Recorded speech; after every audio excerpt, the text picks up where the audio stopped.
Hey there, do I go this? I don't know. I don't know. I'm waving to people. I'm waving to the camera, but that means I'm waving at myself. So am I doing like a John Cena can't see me, or am I saying I don't know? Anyways, this is a video about the One Punch Man Season 1 Storyboard Collection, which I recently got. It's super cool. I wanted to show it off a little bit here, but I also didn't want to have to talk for 15 minutes because I'll end up rambling and I'll just completely ruin the video for people. I want to show it off. I'm gonna say a couple of things for the first few minutes, set the stage kind of thing, and then I'm gonna let the art do the talking because there's a lot of cool stuff in just the 3 volumes that I chose to like partially share. So anyways, let me get started. One Punch Man Season 1 was at Madhouse in like 2015. It's 8 years old. It is old. Old. And it was also Shingo Natsume's first directorial debut at Madhouse, which is really a big piece because Natsume has come to really be defined by working at Madhouse. They worked on Aka 13 afterwards. They did Boogie Pop. They did Sunny Boy, of course. And they've started to branch out a little bit and follow in Masaki Yuasa's footsteps as of late with Yojohan Time Machine Blues. But that's a different story. The point is Shingo Natsume, Madhouse. There's a very, very funny connection between Madhouse, Natsume, and One Punch Man. Did you know that all of the storyboarders that worked on One Punch Man Season 1 also worked on a 2013 Iron Man movie? Yeah, Iron Man Rise of the Technovore was done by Madhouse, obviously. And Shingo Natsume storyboarded on there, and everyone except for one storyboarder, Toshikazu, sorry, he was the only one that didn't appear on that Iron Man movie. It's very, very interesting how these production committees and studio efforts can shape how a production looks. Even more interesting is Natsume's connection to Bones, which is a huge influence in how the season turned out in terms of quality, even key animators. Because you think Yutaka Nakamura is an infamous Bones animator. The point being that Shingo Natsume directed Space Dandy, both the first and second season, though it's kind of like a 2-core thing. Anyways, he directed Space Dandy at Bones, where he got to work with Yutaka Nakamura and other Bones animators that appeared on One Punch Man Season 1 and heavily influenced the quality of the series. It's something that's really easy to neglect and kind of forget about as a viewer because you're not so involved in that technical side of things. You see animators and you recognize them as individuals, you don't recognize their connections. So like, when you think Yutaka Nakamura, you just think Bones. You don't think, how did this director come to know Nakamura? How did the producer behind this series come to know Nakamura and be able to get them to work on this project? So it's really, really interesting to kind of study and find those connections within. Anyways, that's a bit of the background on the production of the series as a whole. But I want to talk more about Natsume because, I mean, he is very, very infamous for his openings more than he is his direction, really. I mean, Space Dandy, One Punch Man, he's got a lot of stuff under his belt. But I think more notable than that is his work in openings and his animation and quality in that sense. It's very refined, it's very proportional, and it's incredibly detailed. You just think about his animation in the Stark versus Dragon fight, where he does Stark running towards the dragon. The level of quality and rigidity, I guess I would say, it's not really rigid, but the point is that it's so well done that it looks real. Anyways, he has such a strong sense of accuracy in his animation that you'd think that would reflect in his storyboards, but it doesn't. He's boarded the first 2 episodes, which are the subject of this first volume, and when you look at it, you see nothing that would indicate that is Natsume's work. And I just think that's incredibly interesting. His refinement does not extend to storyboards and other pre-production materials, which I find incredibly interesting because you think someone as meticulous as him would be one to really put in all of that effort, but you don't see it. Instead, what you see is way more focus on flow and layouts as you would with like a Nakamura layout. It's almost like he's doing layouts rather than storyboards for the action. I find that incredibly interesting. And I feel like it's a part that really sold the quality of One Punch Man. The focus wasn't necessarily on building a scene, but rather building a fight. And that's kind of a very weird thing to think about because you're thinking in terms of layouts, like environments, things like that. But the first and foremost focus of Natsume's boards is really how they move. I mean, you're expressing that with so few images that it's really incredible to see how that comes together and how it really translated to the screen so incredibly well. And I mean, you can see that right here with the key animations that we're showing off. I'm not really talking about them much, but I'll share about them later, I promise. Anyways, I want to move on to Hata Yosuke, the next storyboarder in this collection that I'm showing off by skipping to volume 4. Anyways, I think there's a few key differences between Natsume and Yosuke that I think are very, very interesting. Where Natsume was very light and sketchy, Yosuke is far more detailed and darker. Sure, Natsume does get a lot of full boards that end up very dark, but Yosuke prefers to really lean heavily into those pencil strokes. They like to use it to shade in way more than what Natsume did.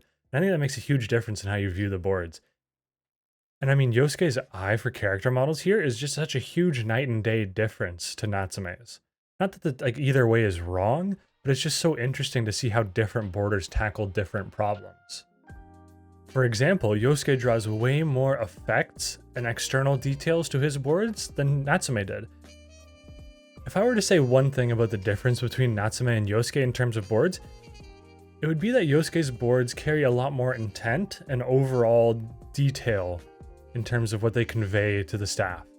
When you look at Yosuke's boards, you see the effects, you see the backgrounds, you see character models that are very accurate, and you see a lot more rigid work.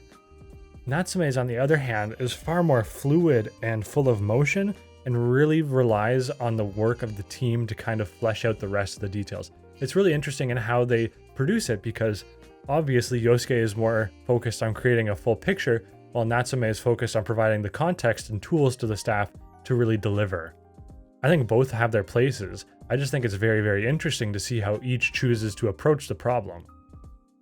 I also think that Yosuke is a madman because he's taking up 2, sometimes even 4 spaces worth of boards to draw crazy detailed backgrounds and environments to supplement his art. Probably one of my favorite things to see in storyboards, honestly. It's so incredible when people this early in production have the foresight to be able to describe and display those sorts of details and information. It just blows my mind and shows you the amount of depth that can exist in this art that isn't really even meant for people to see. And you know, while I've been talking, I just realized that the boards have changed again to Kawajiri Yoshiaki. Not so much that I just realized, but more so that I just took a look at where I am in the video and realized that we're into a new episode. And I love that you can tell immediately where that tone changes, even though they don't point it out explicitly. You just see the art lighten up, you see the details change, you see them shift away from that accuracy and level of quality. And I think that's so interesting, is that you can just tell how things ebb and flow between different staff members. And it's just, it puts such a big smile on my face to see things like that happen because it's so interesting. Anyways, I would say that Yoshiaki's style of boarding definitely more resembles Natsume's than it does Yosuke's, but it's more in the middle. It's definitely more in the middle than it is one way or the other, but it's closer to Natsume than it is Yosuke just because of the lighter line art, the fewer backgrounds, fewer details and characters and stuff, the larger focus on movement. And I mean, based on the contents of the episodes, I think that balances out really well. Yosuke's episode was the one with the meteor, and I think that was far more about impact, detail, and scale than the Deep Sea Kings episode is about motion, movement, and action. So it's a really interesting balance being struck, and I don't know if they were specifically brought on for those episodes because of their style of boarding and how it would translate, or if it's just sort of a coincidence in how they approached it. But either way, I find it incredibly intriguing how well these boards are suited to the material that they're covering. And because of that, I think it's very, very cool to take a look at who's directed and boarded which episodes. For example, Natsume Shingo boarded the first 3 episodes, plus episode 12 in the OP. Hata Yosuke did 3, 7, and 11. So there's actually overlap. Natsume and Yosuke boarded for the 3rd episode. And similarly, you see that with Kawajiri Yoshiaki. He's boarded episodes 8 to 11, but Hata Yosuke is also credited with an episode 11 board. So it's very interesting to see that they've kind of piecemealed together these various staff members to try and provide a well-rounded picture of how to approach the story. And I think that's super, super cool because you can immediately tell where Yosuke would fit in with Yoshiaki in terms of providing detail and impact to scenes where Yoshiaki is more focused on motion and action. And I just think that's so cool to see. And it's so incredible just to see how all these staff intertwine and relate to one another and do all of this different stuff. Because a lot of these staff members ended up becoming long-term, like, Natsume buddies, quote-unquote.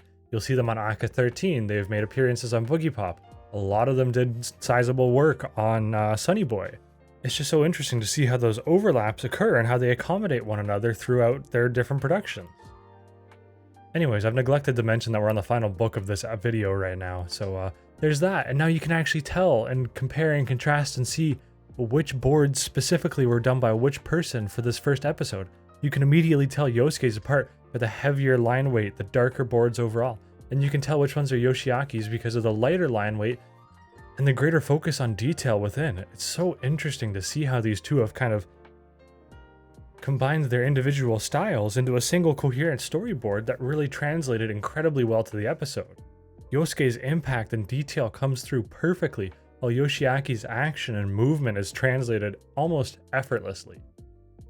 And then we arrive at Shingo Natsume's final episode boarded for the series, and I mean, the boards are incredible. It seems weird to say because they're so sketchy and so loose, but just seeing the feel and how those insane moments from the fight with Boros came to be is just mind-blowing. I want to learn more about this episode in particular, just because there's so much behind it. Like, how much say did the different animators on this episode have in terms of how the boards were made and how the action was created? Like, I mean, you look at Nakamura's cuts in particular, and you can tell that they immediately scream that they're his work. But then you see in the boards that the action's almost all there already. Like, the impact frames exist, the motion, every little detail that exists is there in the storyboards as well. And it's just, I can't fathom that it was just Natsume that came up with that episode. I feel like there has to be more involvement considering just the sheer amount of writing in the columns for these boards. Anyways, I never really ended up talking about the storyboards for the OVAs that are included in here, which I think is really cool. Arguably the most interesting piece is the fact that the boarders and other high-level staff for these OVAs didn't really show up in the main series. For example, for the 6th episode of the OVA, it was boarded by Yoshiharu Ashino, who doesn't have a credit listed for One Punch Man Season 1, as far as I could tell. But I thought it was really interesting, because their boards are really nice, they're very detailed, they're very on-model, they're very clean. They have a lot in common with Yosuke's boards, but they're even more refined. They're less about trying to display scale and impact, and more about just trying to display the scene as faithfully as possible, and I think that's really interesting. But short little OVA tirade out of the way, I gotta get prepared to show off these incredible key animations for episodes 11 and 12. They are phenomenal. They are incredible. I wish we had a proper book to show them off because they are so insanely good that I feel guilty for not being able to share more of them. So rather than me pester you all the way to the end when I said it was only gonna be a few minutes, I'm gonna stick to my guns and I'm going to be silent so that you can enjoy these incredible key animations.